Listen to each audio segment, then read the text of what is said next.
No longínquo ano de 1909, ainda tão presente em nossa memória familiar, o então jovem Jan Bovendorf, com apenas 18 anos, decidiu vir para o Brasil. Esta decisão prendeu-se ao seu grande desejo de ser fazendeiro. E como naquela época já não era possível satisfazer este interesse em sua terra natal, a Holanda, e tendo sido informado que no Brasil era possível obter terras para a formação da fazenda tão desejada, para cá veio com destino ao estado do Paraná. Durante a longa viagem marítima, ficou conhecendo a família holandesa de Vries, que se dirigia ao estado de Minas Gerais, mais precisamente para Jequitibá, na região de Sete Lagoas, Curvelo. E foi por esse convidado a vir para Minas Gerais. Como não tinha nenhum vínculo com o Paraná, aceitou a sugestão, tendo pisado o solo brasileiro no dia 9 de abril de 1909. Daí os 100 anos que estamos comemorando hoje. Entretanto, com relação à obtenção das terras, houve decepção, pois pela legislação daquela época, não era permitido a um homem solteiro, embora já noite rastroida, fazer-se proprietário.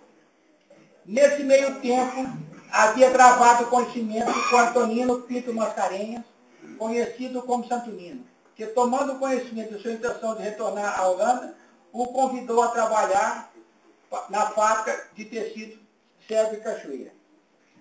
Agradeço Antonino Pinto Mascarenhas, né, que aqui está presente, fazendo elo de ligação entre o Antonino Pinto e meu avô.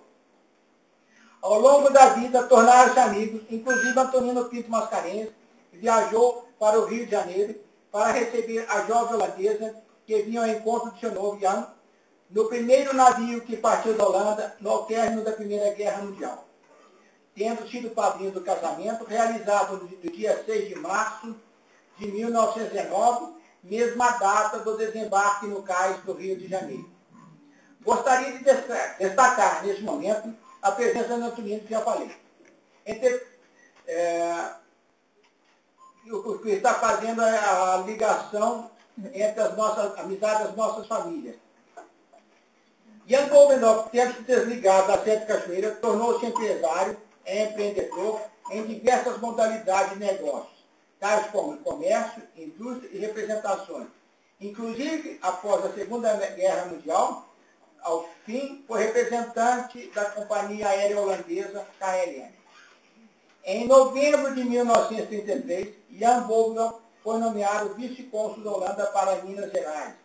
E em julho de 1937, foi conduzido à posição de cônsul que ocupou até abril de 1962.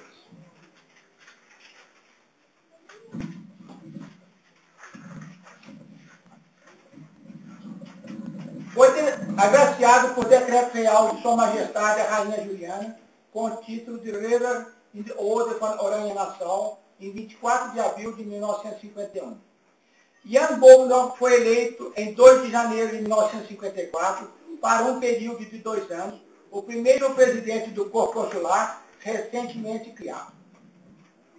Poderia alongar-me relatando os acontecimentos da vida do casal Jan e Gertruida, mas como for muito ativa, eu estaria deixando o meu propósito não ser prolixo. O casal Bovendorf teve 3 filhos, Jan Júnior, Hendrika e Gerard, dos quais Hendrika, minha tia, aqui se encontra.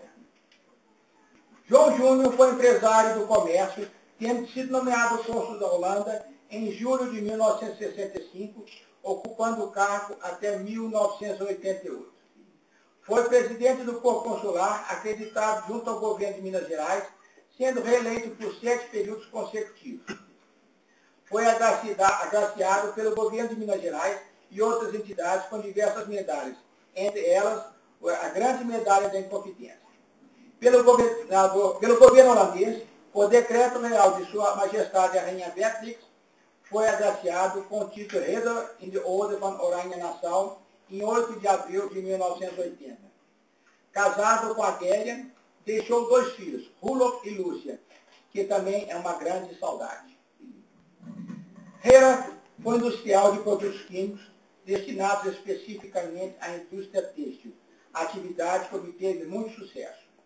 Casado com Nilza, deixou 4 filhos, David, Beatriz, Dirk e João Neto. Através de David, a família já alcança a 5ª geração neste país, com o nascimento no estado de Santa Catarina de João Ricardo, filho de Marcos. Peço escusas aos demais membros da família por não citá-los um a um, como gostaria de fazer, mas em respeito aos presentes ouvintes, me restringo nessa oportunidade ao já dito. Ao terminar este breve relato do significado desta comemoração dos 100 anos da família Bovino do Brasil, gostaria de dizer que o desejo do jovem Jan Bovino, meu avô, ao vir para o Brasil, cumpriu-se em 1955 com a aquisição da fazenda da Serra do Chicó, no município de Santana do Riacho. Não uma fazenda de produção agrícola ou pastoril, mas uma fazenda preservacionista em uma região de beleza única, atualmente em posse de Eduardo Carão de Costa Júnior, meu querido sobrinho, filho de Lúcia. Renovo os meus agradecimentos e a gentileza de todos vocês que aqui se encontram e se agregam a nós nesta noite de muita alegria. Muito obrigado.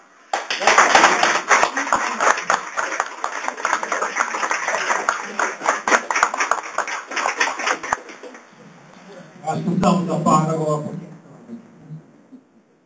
Em seguida, nós vamos apresentar um casal que quer colocar um ordenado sério ao recurso. Vamos apresentar duas peças que são Anthony Paulinei e Iracema Simão. Parece que vamos fazer também nada de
ao som do mar, a luz do céu do mundo, pura nota decorando a América, iluminado o som do novo mundo, do que a terra mais cadeira, pelos olhos e dos campos